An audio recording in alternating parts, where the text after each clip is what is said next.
diário, uns 5 aplicativos que normalmente você mais usa, que provavelmente são Facebook, WhatsApp, Instagram, qual mais? Tinder. Olá, peguei todo mundo, ó, tá vendo? Ó, né? Enfim, você pega 20% do tempo que você usa com esses aplicativos. Se você usar isso, por exemplo, no Duolingo, você não vai ser um expert em inglês ou em qualquer outra língua em 6 meses, mas com certeza seu vocabulário vai estar melhor e você vai conseguir entender melhor. Então, é importante vocês falarem sobre isso. E o último aviso, né? Não se preocupe, apesar de ser da Intel, eu não estou aqui para vender computador para vocês. Okay? Não vou ficar fazendo propaganda de computador, né? Até porque a Intel não é uma empresa de computadores. Isso é importante falar, ela é uma empresa de processadores. Então vou falar um pouquinho da Intel para vocês compreenderem um pouco, se vocês me permitirem 5 minutos de propaganda da minha empresa. Ela é a maior indústria de semicondutores no mundo, né? 92% dos servidores do mundo rodam com Intel Inside, 89% dos computadores de mesa do mundo rodam com Intel Inside, 40% dos tablets e celulares que rodam no mundo rodam com Intel Inside. Então é razoavelmente grande esse processo. Né? A gente foi fundado por duas pessoas fantásticas chamadas Gordon Moore e Robert Noyce em 1968. Né? Para quem não sabe, o Gordon Moore é aquele da lei de Moore. Né? Já ouviram falar da lei de Moore? Cada 2 anos diminui pela metade o tamanho dos transistores, e isso faz com que a potência e a velocidade dobre e o custo caia pela metade. Né? Ele falou isso em 1965, 50 anos atrás, e até hoje ainda é válido. Né? Então é o cara que criou a Intel, o Gordon Moore. O nosso headquarter é na Califórnia, em Santa Clara, né, que fica mais ou menos 1 hora ali de São Francisco, para dentro de São Francisco. Alguém aqui gosta de futebol americano? Sabe a nova sede do San Francisco 49ers, onde foi o Super Bowl 50 agora, em fevereiro, o último. A Intel fica do lado. Né? Então, da janela de um dos lados do prédio da Intel, você consegue enxergar o novo estádio do 49ers. Então a gente fica lá em Santa Clara, mas a gente tem alguns escritórios grandes nos Estados Unidos, né? Então tem no Oregon, tem no Arizona, tem ali mais no meio, Novo México, e tem mais ou menos 170 sites, né? 170 escritórios em 66 países. Aqui diminuiu um pouquinho, então fez uma redução de escritórios esses últimos 2 meses, mas a gente ainda tem uma presença significativa, incluindo, né, atualmente 3 escritórios no Brasil, que até o final do ano serão 2, mas por enquanto a gente ainda tem 3, que são 2 em São Paulo e 1 em Campinas. Já já eu falo um pouquinho mais sobre eles. A gente hoje está mais ou menos com 100 mil funcionários, né? Esse número está um pouquinho desatualizado, 100 mil funcionários, onde 84 mil deles são papéis técnicos. A gente tem mais ou menos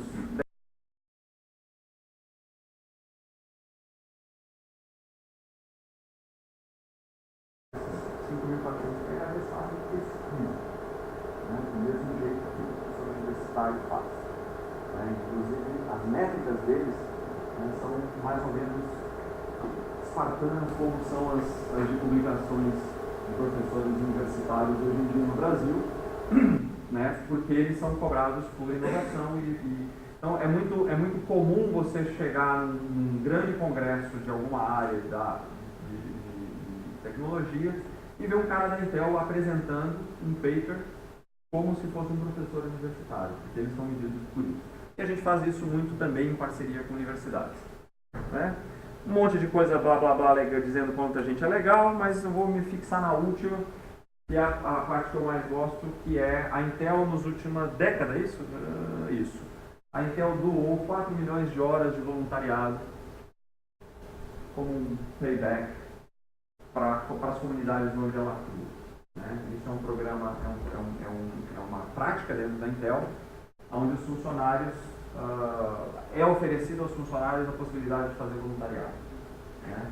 E pode ser um voluntariado desde mais genérico, no tipo de ir numa creche, num asilo, em algum lugar e pintar parede, ou brincar com as crianças, ou ler para os idosos, até o que a gente chama de voluntariado baseado na sua especialização, na sua especialidade, que é, por exemplo, os caras que vão em escolas públicas dar aula de Arduino, ou, enfim, coisas desse tipo, né? E o interessante é que essas 4 milhões de horas, elas são contadas e auditadas, né? Tem um sistema interno, tem um departamento todo que cuida disso mundialmente, e a hora de voluntariado para a Intel não conta aquela hora que você faz lá na sua comunidade, na igreja, no final de semana, né? Essa não conta, né? Tem que ser hora de trabalho, 8 a 5, segunda a sexta, né? Então é bem legal. E falando um pouquinho da visão da Intel, né? Nesta década a gente quer estender a tecnologia computacional para cada pessoa, né? Para conectar e enriquecer a vida de cada pessoa no planeta Terra. Parece meio que cérebro, não? Por que a gente acha que isso é importante? Porque a gente acredita que a tecnologia tem o potencial de ajudar as pessoas. E se tem o potencial de ajudar as pessoas, por que não colocar esse direito na mão de cada pessoa no planeta Terra? Citando alguns casos pessoais, né? Minha mãe ainda mora em Cuiabá, minha sogra ainda também mora em Cuiabá. Minha mãe mora em Cuiabá e eu moro em Campinas, no interior de São Paulo, né? Mas, enfim, passagem para Cuiabá não dá para comprar toda semana, né? Mas a minha filha se comunica semanalmente com a minha mãe por Skype. E elas se veem, elas têm uma conexão forte entre elas, né? Que a tecnologia proporciona, né? Eu fui ano retrasado, eu passei 3 meses no Arizona fazendo um projeto pela Intel lá, e minha filha e minha esposa ficaram em casa. Da noite, praticamente, a gente estava lá fazendo falando, né? Eu estava toda noite falando com ela dormia, acompanhava ela fazendo as tarefas, né? Então ficava lá, minha filha sentada na mesa da cozinha, fazendo as tarefas, com o Skype ligado, e aí ela me mostrando, olha papai, fiz isso agora, e fazia, agora fiz isso. Enfim, tem potencial, né? Lógico que também tem potencial para o pessoal falar um monte de porcaria no Facebook, né? Mas aí, enfim, todo potencial pode ir para o bem ou pode ir para o mal. Mas enfim, né? Estou falando por assim. Mas então a gente acredita nisso. E a estratégia da Intel é que se tem um elemento computacional, ele vai ser melhor com Intel Inside. Desde os grandes servidores até os wearables ou IoT, na internet das coisas. E o professor Ibrahim é mineiro, né? Lá em Minas eles não falam que é a internet das coisas, internet dos trens. Eu aprendi essa com o professor lá da UFMG, eu falei, professor, posso usar isso nas minhas palestras? Pode usar. Achei o máximo. Mas enfim, então, então desde os data centers, passando pelos computadores pessoais, passando por esses bichinhos aqui, notebooks, pelos mobiles e pela internet das coisas, a Intel quer estar lá e acredita que vai ser melhor com o Intel Insight. Falando um pouquinho da história da Intel, a Intel foi fundada em 1968 pelo Gordon Moore e pelo Robert Noyce, mas a Intel originalmente não era uma empresa de processadores, né? Era uma empresa de semicondutores, e a Intel, os primeiros produtos da Intel foram memórias para computador, memórias para máquinas calculadoras, e por muito tempo, até a década de 80, esse foi o carro-chefe da Intel. A Intel era uma empresa de memória, né? Tinha uma divisão ali que fazia processadores, cujo primeiro lançado, 4004, essa baratinha aqui no meio, né, foi lançado em 1971. Né?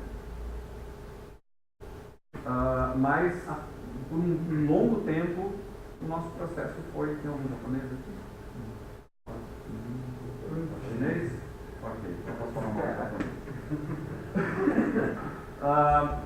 que aconteceu na década de 80? Os japoneses começaram a criar memórias também, a fabricar memórias. Os japoneses começaram a fabricar memórias e estavam fazendo isso muito mais rápido, né? Memórias mais rápidas, um processo mais eficiente, custando menos, e estavam literalmente quebrando a Intel. Né? E aí, o Robert Noyce e o Gordon Moore sentados um dia lá na sala da presidência. Né? Essa história que eu estou contando, ela tem um livro que conta essa história, depois eu falo para vocês do livro. Mas eles estavam lá e falaram assim, bem, eu estou sentindo que na próxima reunião do conselho, né, por toda essa dificuldade financeira que nós estamos passando, a gente vai acabar sendo demitido pelo conselho e eles vão botar 2 pessoas novas no nosso lugar. E aí o outro falou assim, ok, o que essas 2 pessoas novas vão fazer, né, no nosso lugar para salvar a empresa? Estava bem, elas provavelmente matariam o processo, a fabricação de memórias, acabariam, investiriam na área de processadores, que é uma coisa que está se mostrando lucrativa. Eu perguntei, por que a gente não faz isso? E fizeram. Né? Na época, para a Intel, imagina, a Intel chegar, seu principal produto eram as memórias, e falar assim, nós vamos parar de produzir memória. Né? Foi um baque para os funcionários, mas isso se mostrou como uma estratégia positiva na época que funcionou. Então, esses são os 2 que fizeram isso. E, desde aquela época, o que a gente tenta fazer é fazer com que essa maravilha chamada Lei de Moore continue funcionando. Né? A cada novo processador que é lançado, a empresa especializada fala, bem, ok, agora morreu a Lei de Moore, né? Mas a cada 2 anos a gente consegue colocar um novo processador que é menor, que é mais rápido, que tem mais transistores dentro do processador, né? E a gente, enfim, né, faz isso com... Então, basicamente, isso aqui é o que a gente fabrica. Né? Vocês já viram desse?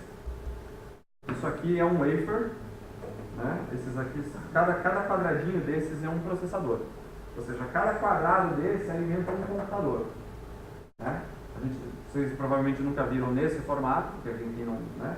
Porque isso aqui, quando está já no computador, ele está encapsulado encapsulado a vácuo por um metal, né, para ficar protegido. E aí o que você vê mesmo, quando você vê o processador, você só vê os pinos que se encaixam na placa-mãe. Né? Isso aqui é o processo, é a última etapa antes de corte e encapsulamento. Né? Isso aqui é absolutamente alta tecnologia. Né? Se isso aqui estivesse funcionando, essa aqui está queimada, mas se isso aqui estivesse funcionando, eu estaria segurando $500 milhões na minha mão. Né? Porque é o quanto custaria, quanto a Intel potencialmente venderia cada processador dele. Eu vou deixar para vocês darem uma olhada, com uma lupa aí para vocês verem. Né? Tudo que o seu computador faz dentro de um quadradinho desse. O resto é perfumaria, o resto é periférico. Né? É aqui dentro. Então, esse aqui depois eu mostro, aliás, mostro agora. Esse é de 2000, é um processador Pentium 4. Né? É um Pentium 4. Né? Ele ainda, os transistores dentro dele ainda são enormes, são de 0,18 microns. Né? Mas já é uma super evolução para o 4004, que foi o primeiro lá em 1971. Né? O 4004 ele tinha 10 microns de tamanho cada transistor e tinha uma incrível conta de 2.300 transistores dentro do processador. Esse que vocês estão na mão aí, ele já tem 4,2 milhões de transistores. 4,2 milhões. Né? Os mais atuais, quer dizer, o último que eu tenho aqui de 2012, que é uma terceira geração do Intel Core, ele tem 1,4 bilhão de transistores. Então, quando a gente pensa na lei de Moore, né, a gente não pensa... É isso, quer dizer, no mesmo espaço que antigamente se colocavam 2.300 transistores, hoje se põe 1,4 bilhão. Né? Só para vocês terem uma ideia, se o celular, todo mundo tem smartphone no bolso, provavelmente, a maioria, se o seu celular, que está no seu bolso, com o número de transistores que tem hoje aí, fosse construído, fosse criado com a tecnologia de 1971, só o processador do seu celular seria do tamanho de um carro. Qual o processador? Aqui fica difícil carregar no bolso, né? Então, isso é tecnologia, né? Isso é a tecnologia, alta tecnologia. Eu vou deixar, se vocês depois quiserem ver isso aqui é o histórico de processadores da Intel, eu deixo isso disponível para vocês, né? Conta um pouquinho da história né, desde clock, quantos transistores, o tamanho deles, etc. e tal, né? Enfim, falando mais um pouquinho de Intel, a Intel, enfim, é uma empresa de hardware, é conhecida como uma empresa de hardware, né? E esse é o core business da Intel até hoje. E a gente basicamente tem duas coisas em que a Intel é altamente conhecida pelos seus processadores de computadores, como esses aqui, né? Tablets, ultrabooks, clamshells, enfim, all-in-ones, tudo isso, e pelos seus servidores. Né? Então, aí o pessoal imagina, trabalhar na Intel, você ser um engenheiro de hardware. Correto?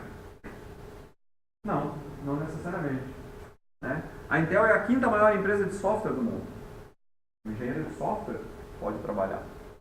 Os processos de fabriz da Intel são literalmente criados todo dia. O engenheiro de automação cabe muito bem dentro da Intel. Por quê? Porque uma vez um professor, até da Federal de Santa Catarina, falou assim, Rubem, ele foi numa viagem para os Estados Unidos, e aí visitou a Intel lá, e aí ele me perguntou, Rubem, será que a gente não poderia conhecer uma fábrica da Intel? Né, olhar por dentro lá, dos BNMs, esses caras todos. Aí eu, enfim, não sabia, era novo na Intel, eu perguntei internamente, aí eles me explicaram, não dá. Mas aí o professor falou, mas por que, Rubem? Né? Não tem um segredo o processo de criação.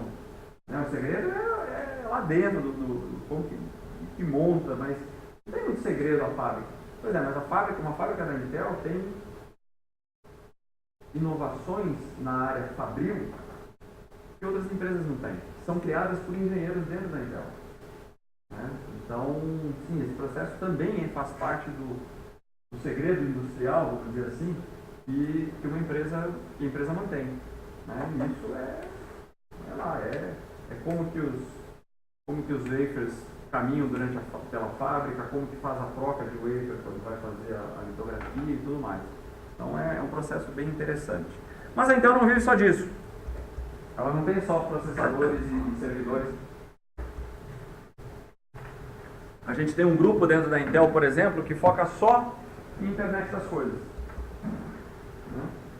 Então, e aí, quando a gente pensa em internet das coisas, normalmente a maioria das pessoas pensam nas coisas. Só que a internet das coisas não são só as coisas. Você tem uma estrutura toda que vai desde os data centers da nuvem, você tem que se preocupar com isso, passando pela infraestrutura de rede, passando pelos gateways, porque afinal das contas, se você tem espalhado pelos campos da universidade 1000 sensores dos mais diferentes tipos, todos eles têm o mesmo padrão, todos eles têm o mesmo sistema operacional, todos eles funcionam do mesmo jeito? Não. Você tem que ter gateways onde você centraliza essa informação antes de jogar para a nuvem, faz uma inteligência e joga para a nuvem, se for necessário, jogar só o que realmente importa, ou atuar de volta no ambiente onde estão esses sensores de uma forma mais inteligente. Então, primeiro pedido que eu faço para vocês, quando pensarem em internet das coisas, não pensem só nas coisas. Pensem no processo como um todo. Aqui eu sei que vocês já têm algumas coisas disso, porque no final das contas vocês fazem esse trabalho de captação de dados, joga para a nuvem, então assim, aqui eu já vejo um pouco disso. É isso que precisa ser feito. Né? Porque no final das contas, segundo o IDC, vão ser 40 bilhões de coisas conectadas até 2020. Vamos combinar, gente? Vai chover, não vai ter nuvem para tudo isso. Vai chover.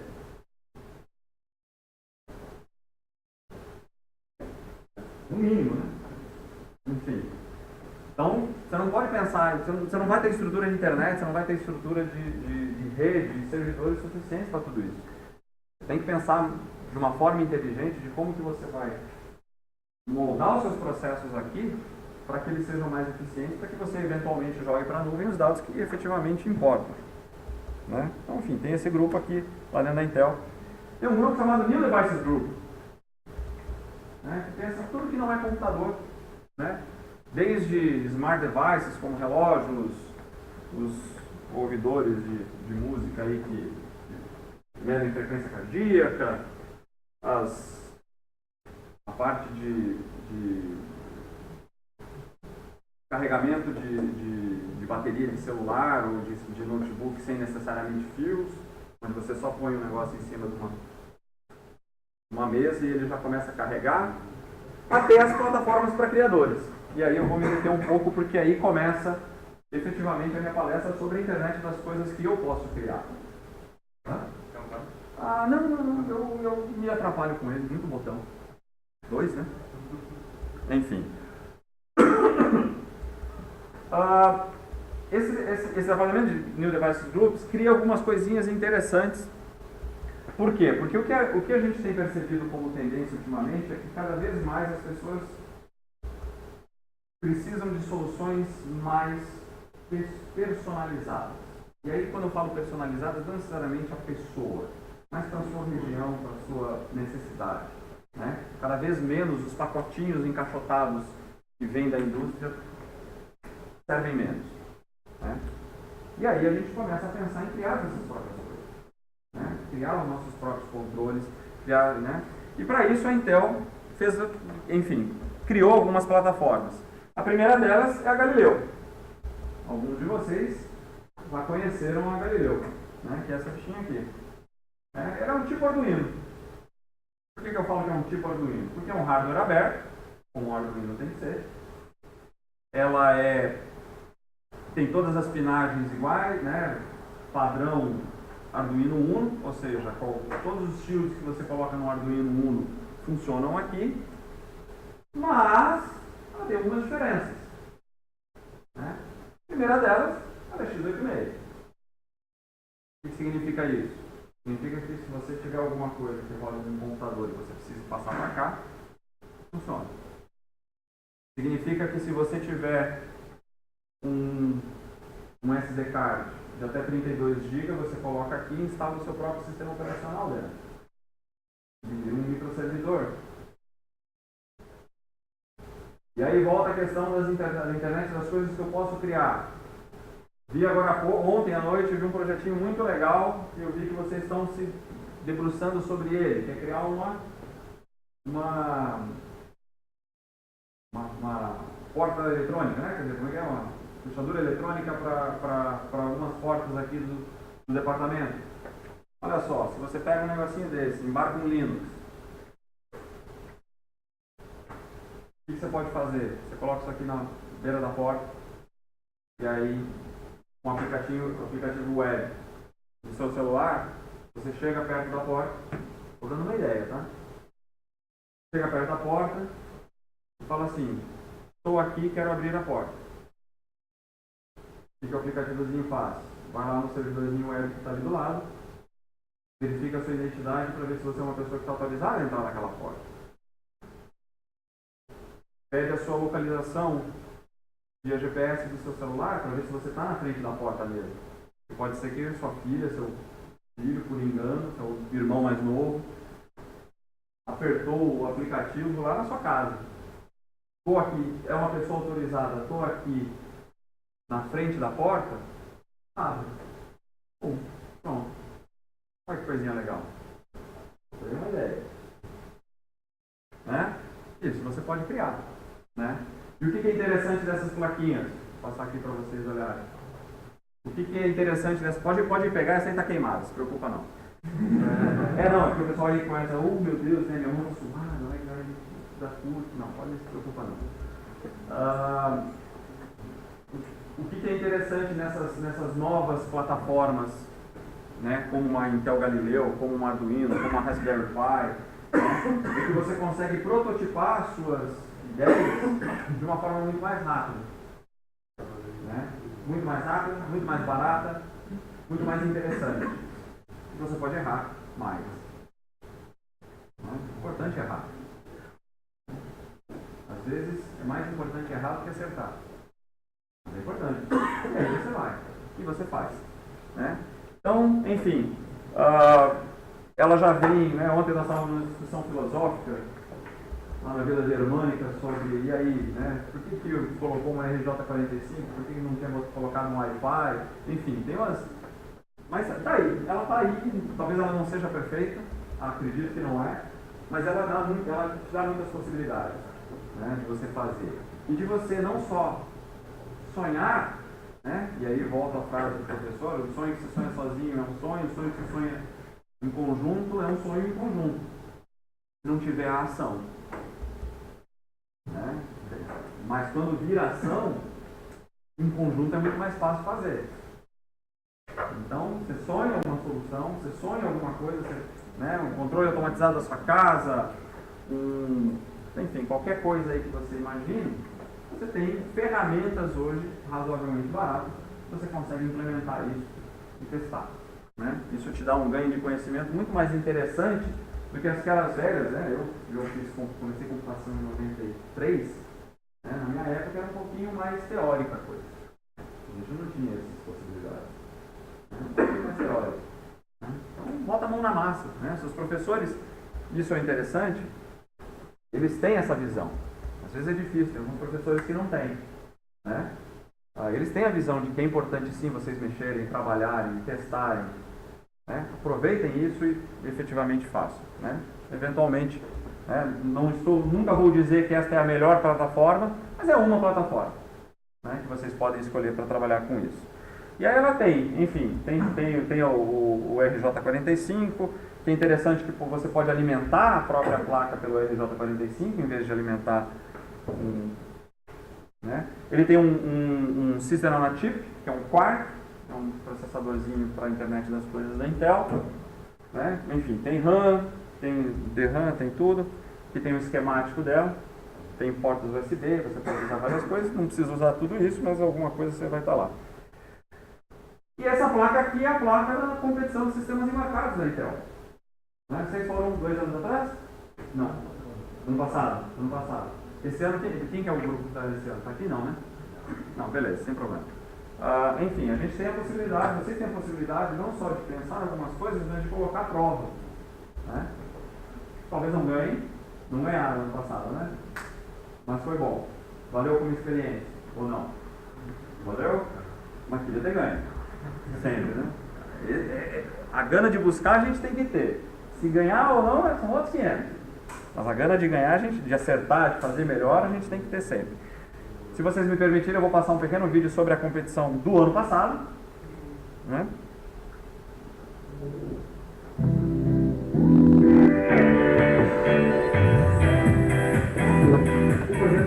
Não, desculpa. É um sistema de automação de ligação que teve seu protótipo realizado com a placa Intel Galileo. Ele controla e monitora o sistema de irrigação para pequenos jardins. Nosso projeto é dedicado a pessoas que têm pouco tempo para poder cuidar do jardim. Boa parte das pessoas tem muito trabalho, vivem viajando e acaba que perde o jardim por conta dessas coisas.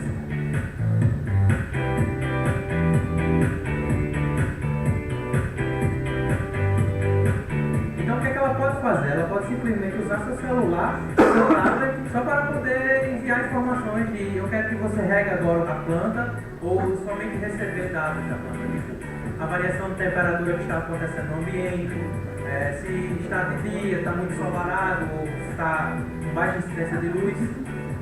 Temperatura, umidade do ar e também a umidade do solo, que é muito importante para a irrigação da água. Então, se ela receber uma notificação de que a planta está precisando de água, ela pode ir lá, apertar o botão, a planta vai receber o suprimento de água através do sistema de suprimento que a gente tem, ou ela pode simplesmente definir que a planta regue por si própria. Ela pode dizer, eu quero que quando você sentir sede, peça água e o sistema vai lhe dar. Não precisa me informar. De sensores a gente tem o LDR, que é sensor de luz, o sensor de umidade do solo. Aqui a gente tem o DHT11, que é para medição de temperatura e umidade do ar, e a gente consegue enviar todos esses valores de sensores para Galileu através de comunicação Bluetooth e a Galileu informa o usuário através da internet ou da rede local. Aí o usuário pode enviar informações para a planta sobre irrigação, onde a planta vai acionar uma bomba, que a gente tem essa aqui, uma bomba submersa que está nesse reservatório. Esse reservatório também tem um sensor de nível de água, caso ele fique vazio, e informa o usuário para encher ele de novo. E todas essas informações são feitas por esta plaquinha que a gente desenvolveu, que a gente chama ela de Gardenino, onde a gente também tem um módulo Bluetooth, e aqui a gente pode inserir todos os sensores que a gente quer. O projeto Intelligent Garden ficou com o primeiro lugar na categoria Galileu.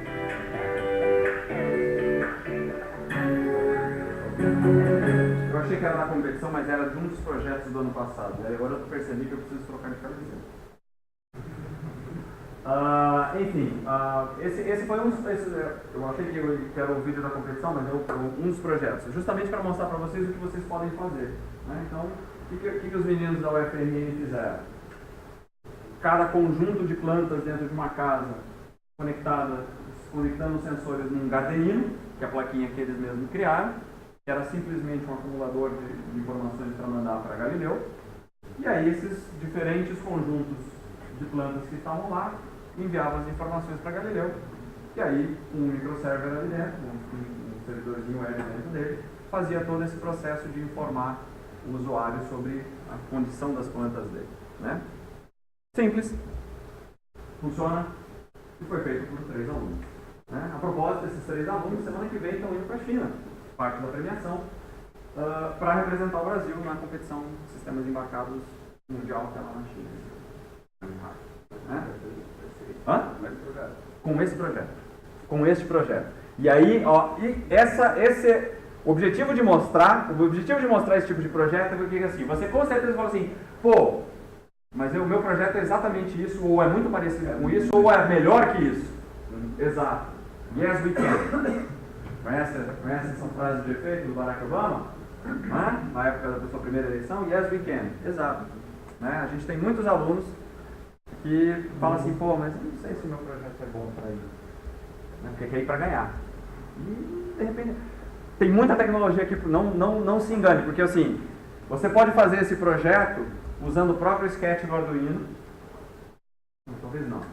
Mas você até pode fazer esse projeto usando o próprio sketch do Arduino e fazer uma coisa mais simples.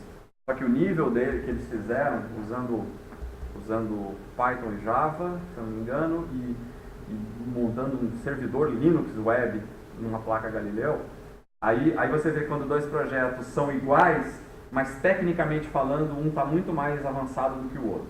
E é esse o push que a gente dá. Entendeu? Sim, dá para fazer. Vou contar o meu tempo, tá? Porque eu falo mais que a boca. Enfim, então esse é um exemplo. Esse é um exemplo de projeto, né, que no ano passado, a competição da Intel ela tem um primeiro lugar geral, porque a gente pode ter alunos de graduação e pós-graduação juntos em grupos, ou alunos só de pós-graduação, por exemplo, e ela tem uma premiação especial para melhor projeto de graduação. Né? Primeiro porque para ir para a China tem que ser só de graduação, né, como premiação, e segundo porque, enfim, eventualmente um aluno de pós-graduação, em teoria, tem mais conhecimento e pode aplicar mais conhecimento. Né?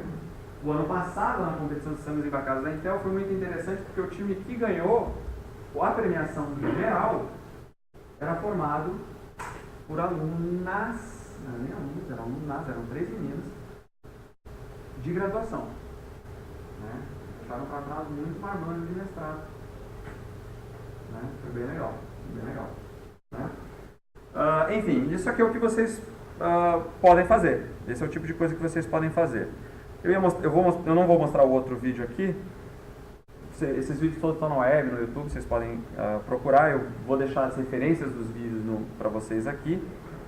E esse é o que você pode fazer com a Galileu. Né? Então, a gente usa a competição da Intel como uma forma de vocês ficarem mais animados. Né? É um adicional plus a mais, para não ser muito redundante. né, que a gente costuma fazer, porque aí a gente percebe que os alunos respondem bem e aí os professores me reportam que aí depois da competição os seus alunos ficam mais interessados e buscam mais coisas, né, porque eventualmente não ganharam no ano, puxa vida, talvez eu não participe ano que vem da competição, mas isso aqui é uma coisa que eu gostei e vou seguir, vou tentar melhorar. E acontece. Tem a Galileu, tem a Edson também, né? A Edson é isso aqui.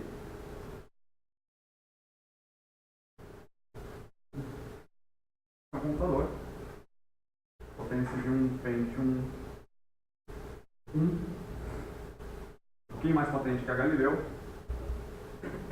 para a internet das coisas também. Né? Você tem dois, enfim, eu vou falar um pouquinho primeiro dela, né? Essa tem wireless embutido,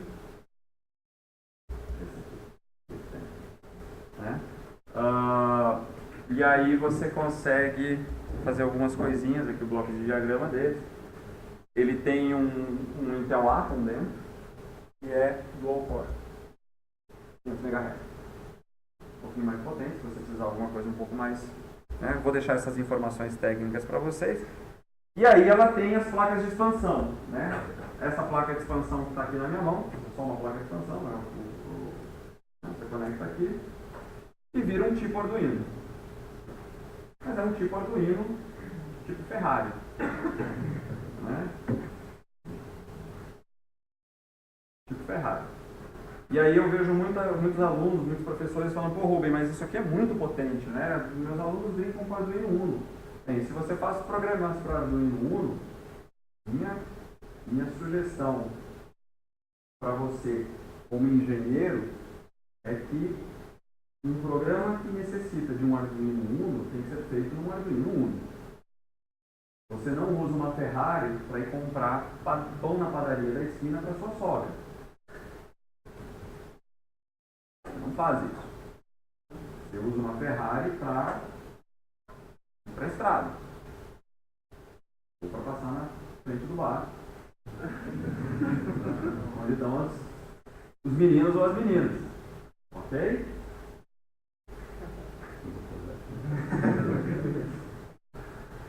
Por quê? Né? E aí vem a maravilha da engenharia, que é uma coisa que às vezes a gente tem que pensar. Né?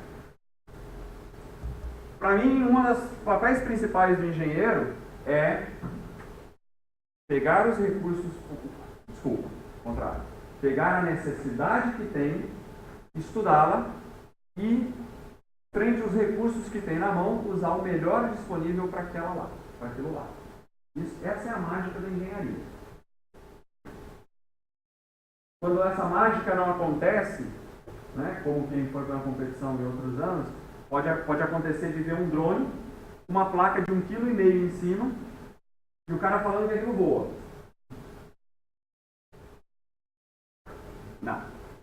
Não é engenharia. Então, esse tipo de recurso você vai usar se você precisar de mais potência. Se você precisar de menos, você vai usar um menor. Um Arduino Uno, um Mega, enfim, um Galileu. Vou passar pelo lado de cá, eu estou começando todos para cá, parece que... Então, essas aqui são as placas de expansão. A gente tem a placa de expansão para Arduino, que é essa aqui que está junto. Né? Então eu vou deixar esses diagramas aqui com vocês, para vocês entenderem melhor. E a breakout board, que é uma menorzinha, também encaixa ali, você pode fazer outras coisas. Ok? E aí o que você pode fazer com uma placa dessa? O que você pode fazer? Muita coisa. Eu vou dar um exemplo de um cara lá nos Estados Unidos. Aliás, eu vou falar o do Andrew. O Andrew é um garoto de...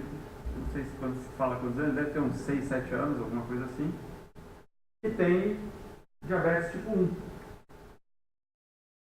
Que é, para quem conhece um pouquinho, sabe, é um tipo de diabetes que é bem complicado. Né? Por quê? Porque a pessoa tem que medir o nível de glicose a cada 2 horas. Né? Porque não pode nem estar com glicose demais no sangue, nem glicose de menos. Né? Então, não só o desafio de ter a glicose no nível certo, porque nem a mais nem a menos, né? Porque no final das contas, se ele não tiver, ele basicamente morre, né? E aí você imagina uma criança de 6, 7 anos tendo que parar a cada 2 horas, seja na escola, seja nas suas brincadeiras, para fazer o testezinho, furar o dedo lá para fazer aqueles testes normais que a gente faz. O pai dele desenvolveu, usando um Edison, usando esse bichinho que vocês estão aí, desenvolveu um dispositivo investível, um wearable, que o menino consegue fazer essa medição automática, né? Ele usou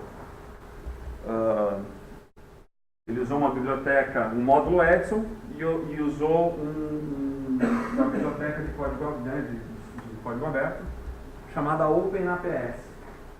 E aí ele conseguiu, né, criar para o filho dele, né, tá aqui como que funciona, fica ali dentro. Conseguiu criar um dispositivo que consegue fazer essa medição automática do nível de glicose quanto de insulina o menino precisa em cada momento. E aí com isso ele fica mais livre, né? Logicamente que o pai dele não fez isso sozinho, né? Tinha um médico, enfim, que a gente por trás ajudando, né? E obviamente ele só foi possível fazer isso porque ele estava fazendo no nível de uma pessoa, individual. Ele não está fazendo isso para vender. Porque se ele fizesse isso para vender, obviamente ele precisaria das autorizações de agências sanitárias, enfim, esse tipo todo. Mas o que ele criou aqui, para o filho dele, funcionou para o filho dele. E aí de novo, volta, né, a questão. A internet das coisas que você pode criar. Você pode criar, né? É só você ter um pouco de conhecimento, ter a ideia e botar em prática, né? Esse tipo de placa que a gente brinca aqui, que eu estou mostrando para vocês, te permite isso. O menino ficou feliz com a solução? Com certeza ficou, né? Com certeza ficou. Leva uma vida melhor, né? menos pesada para ele. Por último, o Curie, que aí é literalmente um processador do tamanho de um botão, né? Quando o nosso CEO, esse cara que está aqui no fundo, Brian, ele foi anunciar isso na CS, eu sempre conto isso porque eu acho muito legal. Ele falou, então, estamos anunciando o novo processador da Intel lá na abertura da CS, lá nos Estados Unidos. Estamos anunciando o novo processador da Intel, é muito pequenininho, etc e tal, e aí ele pegou, tirou literalmente o botão da camisa dele, que era o Curie. O Curie ele é um microcontrolador, ele é low power, mas é 32 bits. Olha que maravilha. Ele, enfim, tem um pouquinho de flash memory, um pouco de SRAM, ele é low power, ele tem Bluetooth integrado, né, de baixo consumo de energia, e ele tem 6 sensores para funcionar como acelerômetro e giroscópio. E aí, em parceria com a Fundação Arduino, na verdade é uma criação da Fundação Arduino, veio para o mercado a próxima geração dos Arduinos Uno, que é o Arduino 101. Basicamente é o mesmo form factor de um Arduino Uno, vocês devem conhecer, vocês mexem com isso aqui na universidade, mas um Curie dentro. O que significa isso? Que em vez de ser 8 bits, é 32, e já vem com Bluetooth, acelerômetro e giroscópio integrado, sem necessidade de chips extras.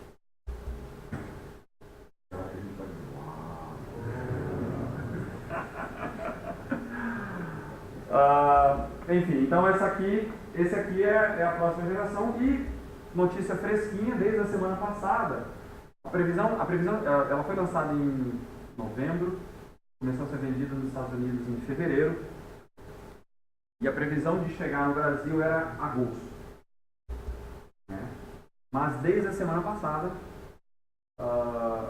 um distribuidor brasileiro começou a vender a Genuino 101, a Genuino 101 aqui no Brasil. Se quiserem conhecer, chama Felipe Flop, que é aqui de Santa Catarina. É o único revendedor aqui no Brasil que já tem disponível a Arduino 101. Não recebo comissão dele, mas aviso vocês, porque todo mundo me pergunta, legal, quando que vai estar disponível no Brasil para venda? Então essa aqui eu posso dizer que já está. Desde a semana passada. Vou por aqui de novo, vou ir para cá, vou para cá, o próximo eu vou lá no fim. Esse está queimado também, não se preocupa não. Não, esse não está. Enfim, então, esses são, que eu mostrei para vocês aqui, são ferramentas que vocês podem utilizar para construir a sua própria internet das coisas, ou os seus próprios protótipos. Né? Porque, de novo, reforçando a mensagem, você hoje, tendo a ideia, você não precisa, né, ficar só na ideia, você pode colocá-la em prática com um custo razoavelmente baixo para criar o seu protótipo. Né? Isso pode virar uma startup, isso pode virar um negócio, isso pode virar um projeto de pesquisa seu, do seu mestrado, quando abrir o mestrado aqui em Blumenau,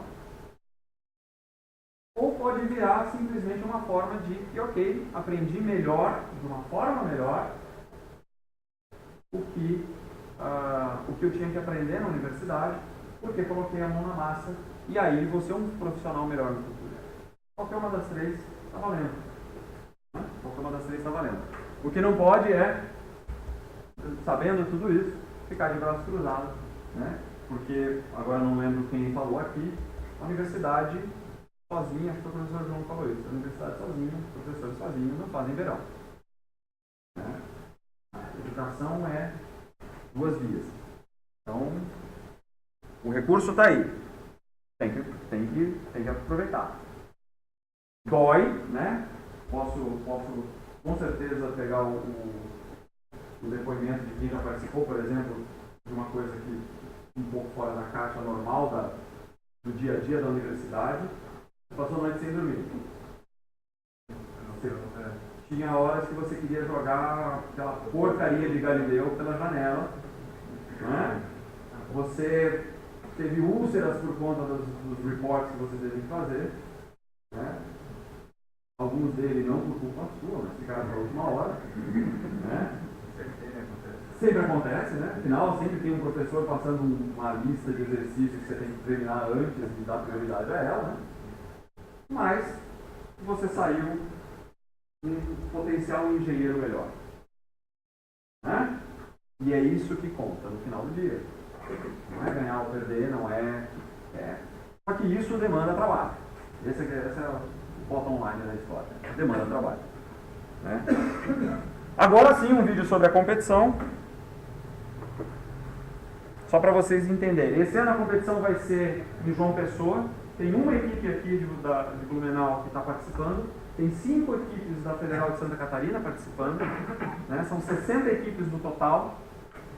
Vindas das 60 equipes, são 16 estados e acho que 25 universidades. Então é bem representativo, né? Bem representativo. Tem um pessoal que é bem forte, gosta de ganhar essa competição. Mas ela está lá aberta e ano que vem, se tudo funcionar, a gente vai ter de novo. Né? Mas convido vocês para ir no SBESC no final do ano. O evento é muito legal, tem keynotes muito legais, apresentações de projetos muito legais. Se eu não me engano, para o SBESC ainda está aberto as submissões de papers. Então, pensem nisso como uma possibilidade. Né? Porque, de novo, universidade não é só sala, laboratório, é você fazer projeto de pesquisa, é você fazer iniciação científica na graduação, mesmo que não te pague. Né? Porque eu já vi muito aluno que quando não repassam o dinheiro da bolsa, para de ir. Pô, cara, quanto que é uma bolsa? R$400? Sério? você está lá por R$400, tem que estar lá pelo aprendizado. Tem que estar lá pelo potencial que você vai ter depois de sair de lá. Que você vai aprender. O dinheiro da bolsa, os R$400, é consequência, uma das. E a menor. Porque com certeza, porque é curto prazo, né? Provavelmente dentro daquele mês você vai gastar os 400. O conhecimento que você vai adquirir, esse vai permanecer. Então pensem nisso quando vocês verem convites dos professores para fazerem iniciação científica, mesmo quando não pagam. Pensem quando os professores falam para vocês de oportunidades como competições. Obviamente eu sou da Intel, falo das competições da Intel, mas existem inúmeras competições, inúmeras empresas aí lá fora que vocês podem participar. Né? Agora não tem mais Ciências Sem Fronteira, mas acho que não tem mais, né? Enfim, mas pensem nesse tipo de oportunidade e agarrem esse tipo de oportunidade. Vou falar um pouquinho da competição aqui. Agora acho que é esse, cara. A competição Intel de Sistemas Embarcados 2015 foi muito concorrida e divertida. Contou com a participação de 35 times das mais diversas regiões e universidades brasileiras. A atividade fez parte do 5º Simpósio Brasileiro de Engenharia de Sistemas de Computação. A gente é da UFRN, a Universidade Federal do Rio Grande do Norte. Eu sou da Universidade Federal de Santa Catarina, Instituto Maior de Tecnologia, Nós somos da Escola Naval. a gente é da UFMS, Universidade Federal do Mato Grosso do Sul. Da Universidade Federal de Pernambuco, do Centro de Informática. A competição teve 140 inscritos. 60 foram selecionados e receberam uma placa Altera DE2150 ou uma placa Intel Galileu para prototipar o seu projeto. O grande desafio da competição está no desenvolvimento de sistemas modernos e inovadores, contribuindo para a evolução desse segmento da computação no Brasil. Nós estamos utilizando a Galileu para captura e análise da imagem da folha da planta. O nosso projeto tem como objetivo identificar a região do olho do motorista para ver se ele está com sono ou não. O desafio, eu acho que é o que faz a vida se mover. É o que faz a vida mudar, o que faz as coisas melhorar, esse é o desafio. He's almost having heart attack. Então, a Galileu ela é a cabeça. Então essa aqui é a placa D2i da Altera.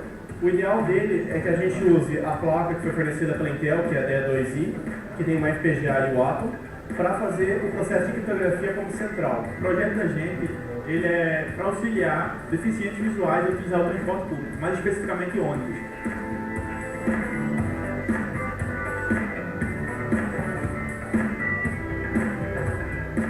A expectativa da gente é essa, mostrar que tem mulheres, que é possível fazer projetos com mulheres, com grande desempenho, né? A gente conseguiu bastante resultado. A ideia é expandir o sistema e anexar mais sensores que possam trazer uma maior precisão ao projeto em si. Para cuidar de pessoas, você não precisa ser um médico. Isso que eu acho fascinante hoje em dia.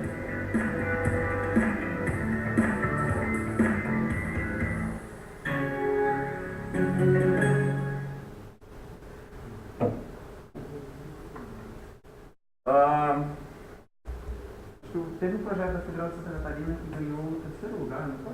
Uma das categorias do ano passado. Era do professor Jones, lá da Elétrica. Isso. Eram os meninos que detectavam som. Ano passado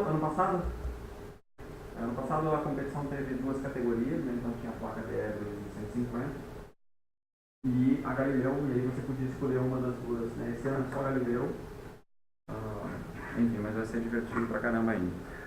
Vou falar mais de uma outra coisa que vocês também... não sei se vocês conhecem, a Intel está contribuindo para um software livre chamado Soleta, que é um framework para IoT. Então, é um projeto que está lá no GitHub. Então tem alguns engenheiros que ajudam lá nesse desenvolvimento, mas é um projeto aberto, enfim, para a sociedade. Qualquer um pode participar. Então, se vocês quiserem conhecer um pouquinho mais de um framework para IoT, que é bem interessante, né? Tem o Soleta, que é legal, que também faz parte das coisas que você pode criar. E aí aqui eles te ajudam um pouco, ele abstrai um pouco a camada de hardware e coloca tudo ali te deixa só na camada de software. Se você não quer se preocupar muito com a parte de hardware, tem alguns que às vezes não querem, é um framework interessante, né? Enfim, falei já da competição, né? Aqui acho que é o site desse ano. Uma coisa importante que é legal falar para vocês, todo ano a gente, né, como padrão para a competição, a gente oferece alguns webinários técnicos. Tá? Então, durante a fase de inscrição, a gente oferece normalmente 4 webinários técnicos, falando sobre o que é a internet das coisas, como que funciona a competição, então bem focado nisso. Depois que a gente já tem os times definidos, que normalmente é julho, né, quer dizer, quando o pessoal já recebeu as placas, que normalmente é final de maio, início de junho, a gente faz webinários técnicos sobre como que você pode trabalhar com as placas, né? Então fala de todos os sistemas operacionais que você pode usar, se você precisa de real time, o que você precisa usar, se você precisa de, enfim, né, se você precisa de um sistema operacional, de uma compilação de sistema operacional menor, menorzinho, né, mais específica para a sua aplicação, como que você faz, então todas essas dicas.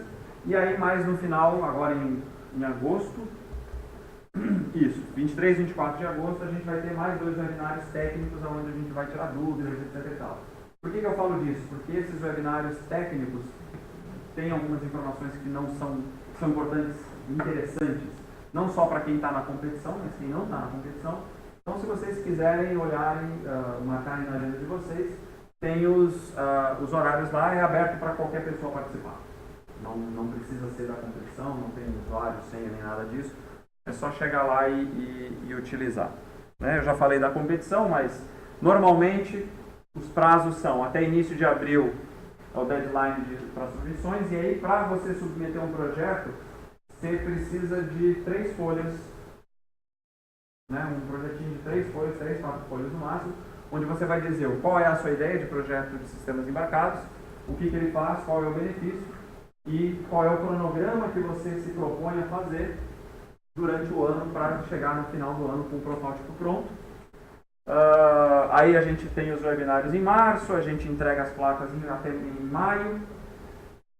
Aí a gente tem né, todo mundo nesse momento agora está desenvolvendo o seu projeto, espero. Né? Tem um reporte parcial em setembro, né, para falar como que vocês estão, e 30 de outubro é o relatório final, né, já em inglês, para a competição. E aí, normalmente no SBESC, né, esse ano de 1 a 4 de novembro, a gente faz a competição em paralelo ao evento. Né? A gente sempre é muito agradecido ao pessoal do SBESC, porque, enfim, é uma parceria bem legal, né?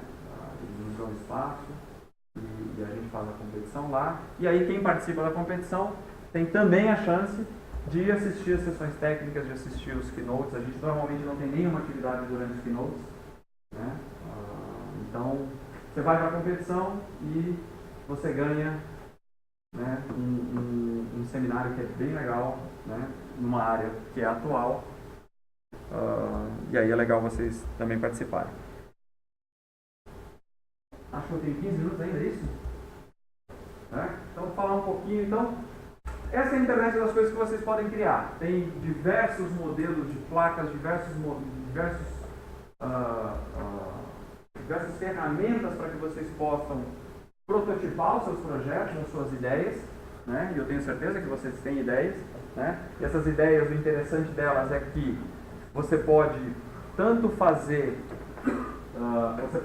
trabalhar isso como pensando num grande problema do mundo e tentar resolvê-lo através dessa inovação que você está pensando, quanto um problema específico lá da sua casa, da sua comunidade, da sua universidade pequena ali, mas você vai conseguir fazer uma solução personalizada para aquele problema que você mesmo vai criar.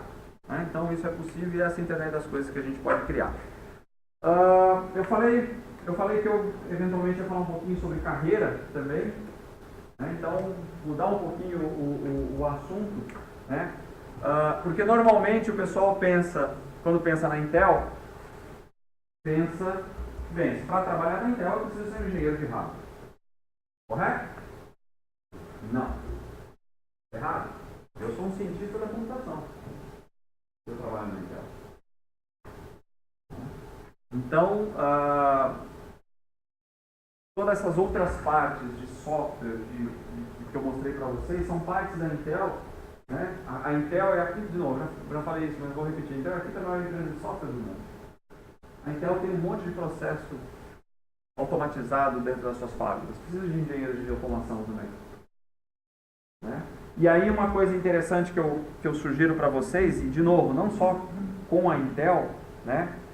Às vezes quando a gente está na universidade, a gente não tem muita ideia do que a gente vai fazer quando crescer. E o que a gente precisa, eu recebo muito essa pergunta de alunos, no que eu preciso me focar, o que eu preciso estudar para ser relevante quando eu terminar a universidade. Né? Já passou essa dúvida na cabeça de vocês? Ainda não?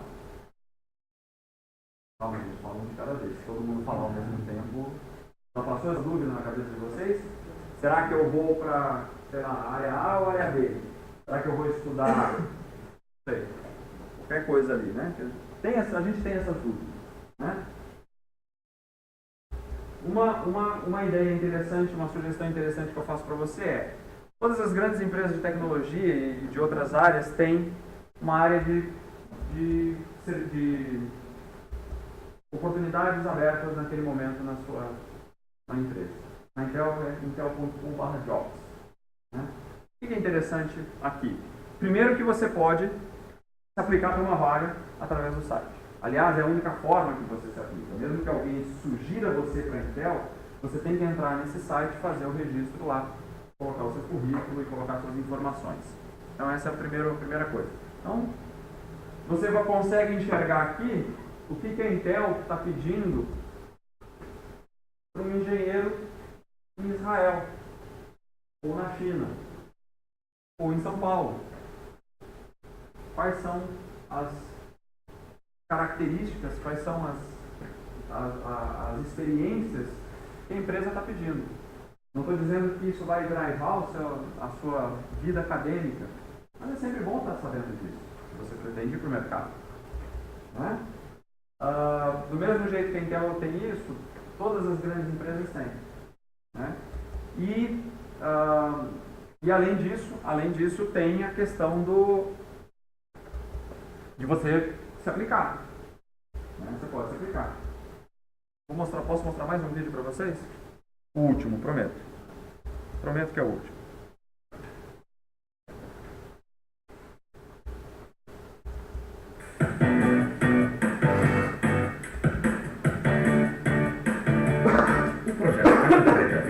É um sistema de monitoramento de veículos que teve seu protótipo realizado com a placa Intel Galileo. Ele armazena os dados sobre o veículo e monitora possíveis falhas no sistema. A gente possui bastante desse programa de mobilidade de Florianópolis, que geralmente ela é eleita a capital da imobilidade. Então a gente busca compreender melhor como o sistema viário funciona de uma maneira mais moderna.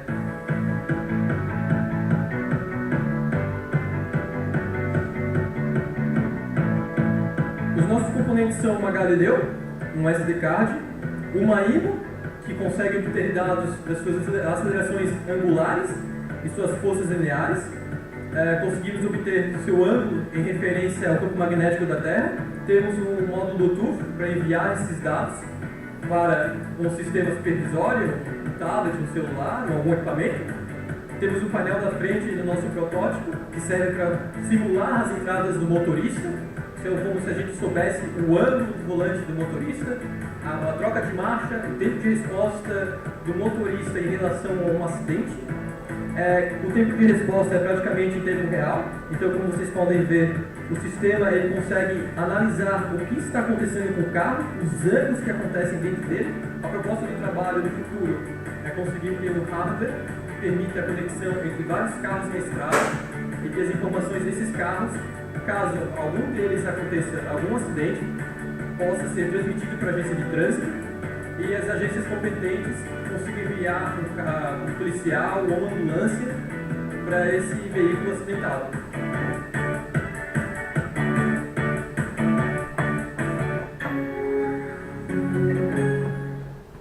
Alguém conhece o Patrick aqui? Conhece o Patrick? Eu não sei se vocês perceberam uma diferença entre o vídeo do Patrick e o vídeo dos meninos lá da Federal do Rio Grande do Norte. Viu alguma diferença? No final do vídeo?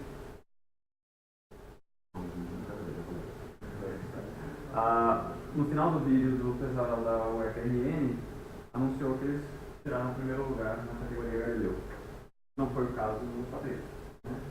Para projetos como o do Patrick, normalmente no final, o Rubem Paulo vira para todo mundo e fala: pessoal, o importante é participar, todos vocês são ganhadores porque vocês estão aqui. Não é assim que normalmente fala? E o que a gente fez? Pensa o quê? Gastei muito, não ganhei nada. Ou assim, o Rubem está falando, né, só mimimi, história. Não volto mais, exatamente. O Patrick não ganhou a competição. Não ganhou.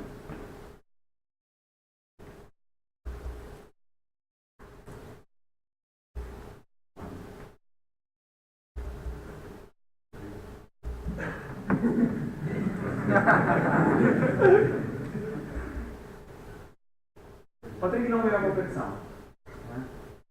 Quando eu terminei de preparar, quando a gente terminou de preparar os vídeos, como tinha um vídeo né, eu peguei cada vídeo e mandei para o orientador dos alunos, falando assim: ó, a gente produziu um vídeo, né, a gente fez 6, 7 vídeos, e aí mandei para o orientador dele, o professor Leandro. Professor Leandro, ó, né, não tenho o e-mail aqui do seu aluno, mas né, a gente fez um vídeo dele, né, mostra para ele. O professor Leandro me respondeu, isso era em fevereiro, ou seja, o congresso foi em novembro, isso era fevereiro. E aí em fevereiro, mandei para ele em fevereiro, ele me respondeu ainda em fevereiro, no mesmo dia, copiando o e-mail do Patrick, falou: Rubem, está aqui o e-mail do Patrick, mas ele não está aqui em Florianópolis, ele está aí em Campinas, trabalhando na Intel. Oi?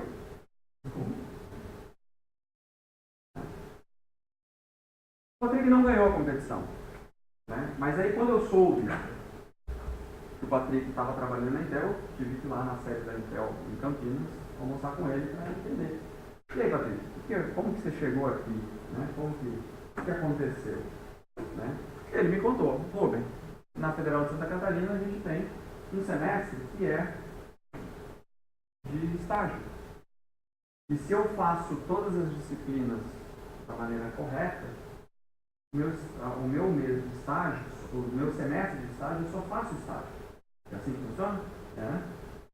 Só faço estágio. Porque se eu só faço estágio e eu não preciso, né, eu posso me encontrar virtualmente com o meu orientador toda semana. Eu acho que tem um processo, né? Toda semana tem que se encontrar com o orientador, tem que apresentar um relatório das atividades, alguma coisa assim, do que está fazendo a empresa a cada mês. Por que me limitar a Florianópolis? A primeira coisa que ele me falou. Né? E aí eu soube por uma amiga que tinha uma vaga de estágio aberta na Intel de Campinas. E me apliquei.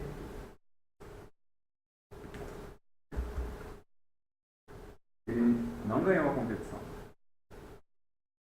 Mas no dia que eu almocei com ele, além de me contar essa história, ele me contou uma outra coisa interessante. Ele falou para mim assim: Rô, se eu fico só com aquilo que a universidade me oferece dentro da sala de aula,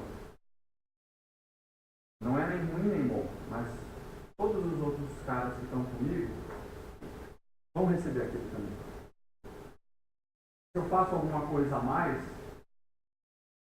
fora do período de aula da universidade, eu consigo colocar algumas coisas no meu currículo que eventualmente outros não têm. O Patrick não ganhou a competição, mas ele participa de competições. Ele ajuda vários projetos dentro do GitHub de desenvolvimento de software livre. Ele faz iniciação, fez iniciação científica na universidade, junto com o professor Vera. Buscou. O Patrick não ganhou a competição. Mas ele pensou fora da caixa. Por que me limitar fisicamente em Florianópolis? Porque não é Intel. O Patrick não ganhou a competição. Mas no dia que eu fui almoçar com ele, aconteceu uma coisa bem engraçada. Eu achei engraçado na hora e depois eu, lá no complexo onde tem Intel, ali em Campinas, só tem 2 restaurantes que são por quilo, né? Então o Patrick botando a comida, dando uma olhada, aí foi lá e pesou a comida. Aí ele voltou e serviu mais um pouco. Aí eu até brinquei com ele, ué, tá em regime de engorda? Né? Ele falou, não, Rubem, é que eu tenho que consumir R$21 por dia. Para que a minha bolsa, que eu estou ganhando na Intel, dure um mês. Porque não ganhou a competição. E abriu mão da comida da mamãe, do carro do papai, da internet rápida da universidade, da malhação. Malhação é um programa, não. Ele abriu mão de tudo isso porque ele sabe que no momento em que ele ainda está na universidade é o momento dele tentar, dele se arriscar mais do que em qualquer outro lugar.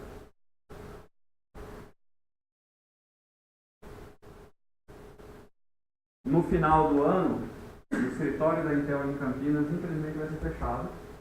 O pessoal, uma boa parte do pessoal vai para os Estados Unidos, a outra vai sair. E o Patrick não vai conseguir um emprego na Intel. Pelo menos por agora. Mas ele tem 6 meses de estágio numa empresa multinacional. Quem mais tem? Eu não tenho.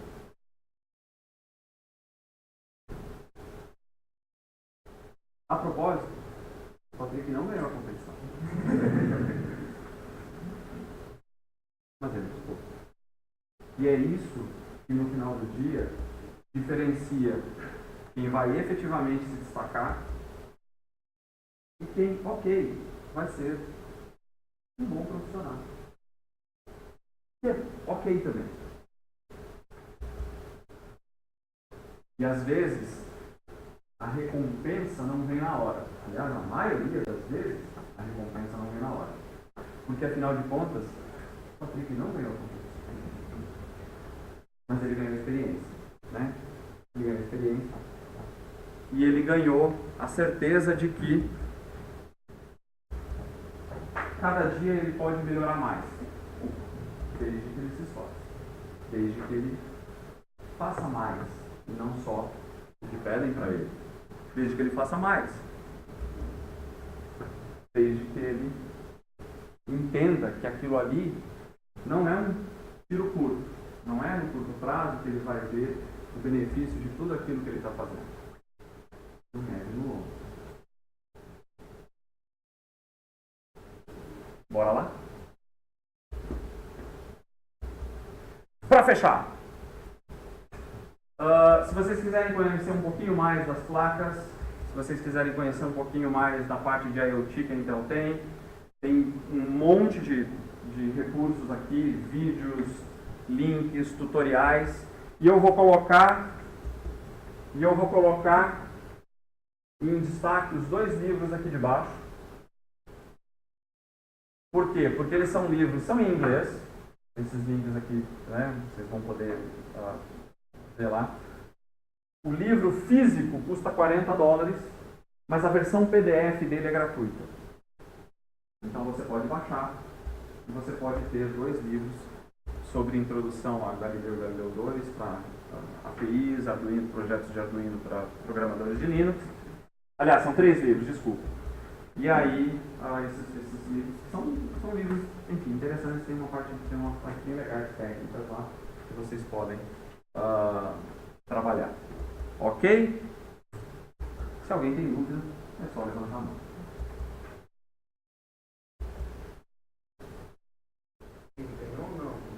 Ele não ganhou a competição, cara. Ele não ganhou a competição. E provavelmente a hora que aquele mala sem alça do Rubem Paulo lá na frente falou assim: o importante é competir, gente. Ele falou: bullshit! Ele falou isso, né? Não pode.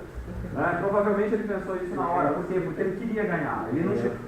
Isso é uma coisa interessante. Eu falei já no início, mas vou falar de novo. Não ganhar é consequência. Fazer o melhor para ganhar é o que se espera. Ok? Ganhar é consequência. Né? Vocês não são dessa época, mas tinha um cara que eu adorava, que aliás tem o mesmo sobrenome que eu. Não, desculpa. Eu ia falar João Solé, melhor João Solé. Nossa, Rubens. Não. Eu não vou lembrar o nome dele agora. Mas enfim, ele falava que se a frase dele séria, uma das frases dele de efeito, ele falava que se Macumba ganhasse o jogo, o campeonato baiano terminava empatado. Então, assim, o que significa isso?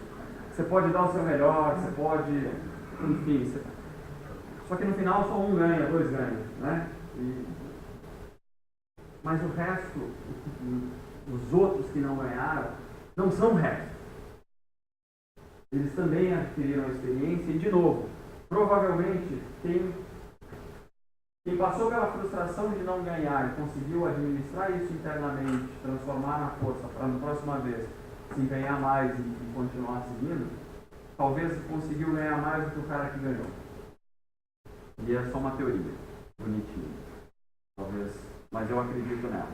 Eu não ganhei todas as vezes. Eu já fui demitido de empresas. Eu já tive projetos de pesquisa que serão aprovados.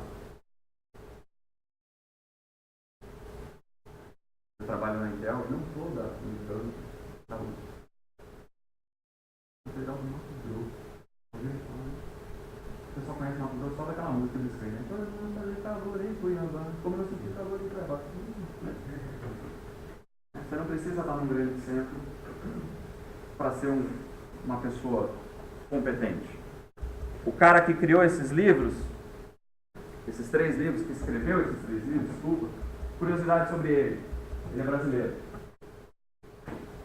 E ele foi formado em Sorocaba, numa faculdade comunitária chamada FACENS. Já ouviram falar da FACENS? Eu nunca tinha ouvido falar. FACENS.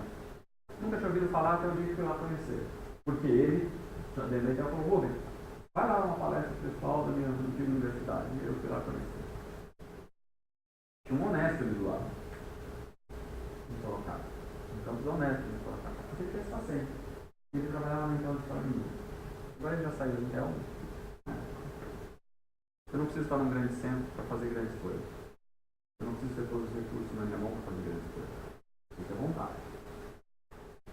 Porque aí eu consigo ter a internet das coisas que eu posso criar. Beleza? Mais dúvidas? Mais comentários? Vai ter um desafio Intel aqui para o canal? Boa pergunta. Provavelmente vai. A nossa ideia é... esse ano a competição... A gente tenta caminhar com cuidado com a competição por 2 motivos. Primeiro, ela não pode crescer a ponto da gente não conseguir administrar, né? E a gente não quer atropelar as universidades, né? O nosso trabalho, junto com o SBESP, junto com as universidades, tem que ser sempre de parceria, né? Eu não vou chegar nunca impondo nada, né? A gente vai Então, assim, eu estou conversando com a Federal de Santa Catarina, né, então, um pouquinho antes. Então, esse ano, pela primeira vez, a gente fez, a pedido dos professores, competições locais. Né? Então, a Federal de Pernambuco, a Federal do Rio Grande do Norte, a Federal de Ouro Preto, que foram as 3 universidades que falaram: Rubem, eu gostaria de fazer, por que vocês não abrem isso para nós? Né? Essas 3 universidades tiveram competições locais. O que é interessante na competição local? Né? Vou citar o exemplo da Federal de Santa Catarina. A Federal de Santa Catarina submeteu 11 projetos para a competição esse ano. Só 5 foram que receberam a placa. Ou seja, dentro da Federal de Santa Catarina, incluindo seus 3 campos, 4. Tinha gente de Joinville, de Araranguá, de Blumenau e de Florianópolis. Mas eles não se inscreveram na competição. Então, assim, dentro da Federal de Santa Catarina, mais gente foi excluída do que incluída. Não estou falando nem no geral, mas dentro da Federal de Santa Catarina, mais gente foi excluída do que foi incluída.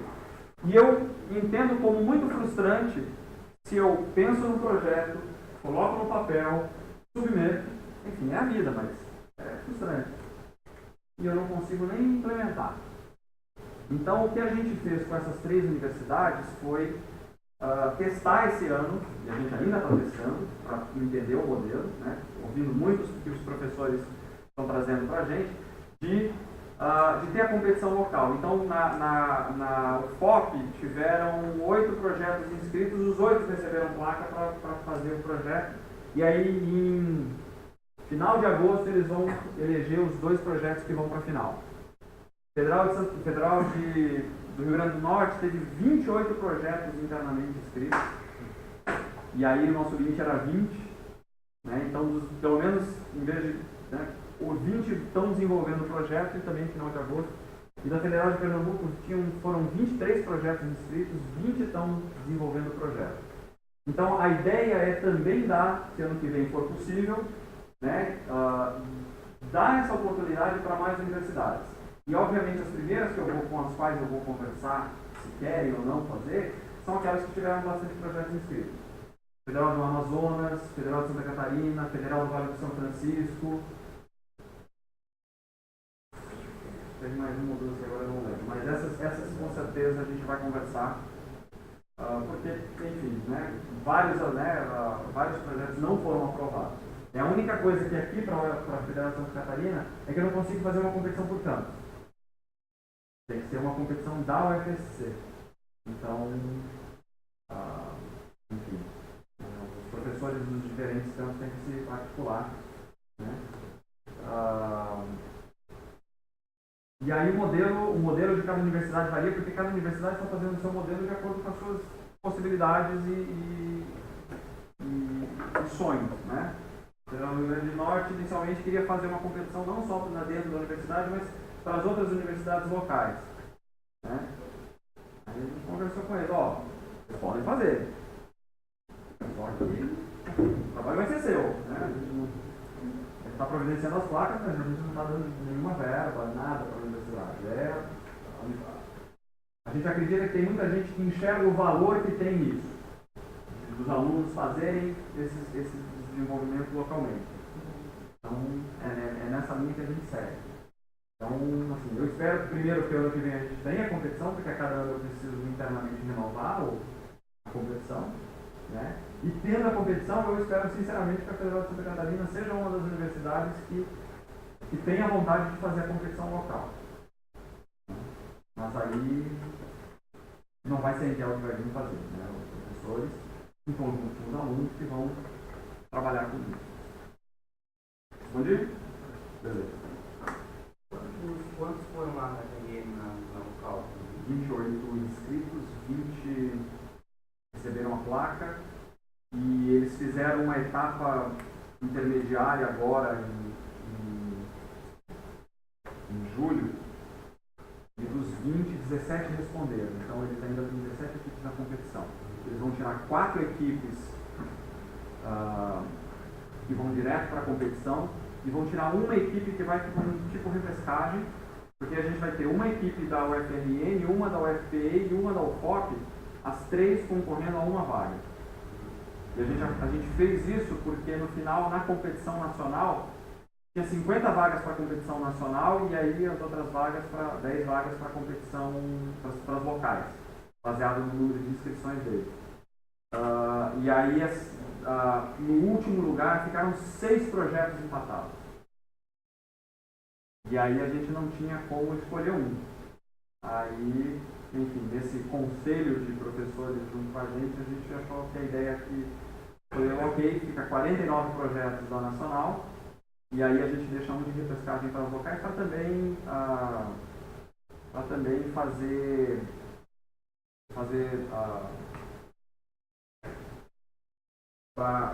nossa, me faltou a palavra, para dar mais valor para as locais, né, para fortalecer mais os locais. E aí já recebemos feedbacks, por exemplo, é legal ter locais, só que teve universidades que não fizeram as competições locais que conseguiram aprovar 5, 6, 7 projetos. E aí o pessoal da local falou assim, poxa, mas eu vou ficar limitado a 4 vagas e os caras podem ir direto para a nacional. Então, se tiver a competição ano que vem, provavelmente vai ter uma regra de que tem um limite de projetos por universidade, caso ela não faça a competição local. Quer dizer, vai ter um limite, mas o limite vai ser sempre menor ou igual ao número de vagas da competição local. Porque no final é isso, a própria Federal de Santa Catarina teve 5 projetos. Se ela tivesse a local, 5 projetos aprovados, dos 11. Se ela tivesse a competição local, ela teria direito a 4, talvez mais um pela repescagem, se tivesse repescagem. Só que está lá com 5. Então, em teoria, tem mais projetos foram aprovados do que da local. A diferença é que todo mundo da local desenvolveu o projeto durante o ano. Os 6 que ficaram excluídos de Santa Catarina não fizeram. Isso, para mim, é a maior vantagem para você fazer a local. Tem mais alunos que desenvolvem esse projeto, mais alunos botam a mão lá. No final do dia, mesmo que não tenha nacional, poderia fazer uma local? A gente conversa. O que vocês precisam, o que a gente pode oferecer. A placa vocês, enfim, já vai fazer a relação para vocês.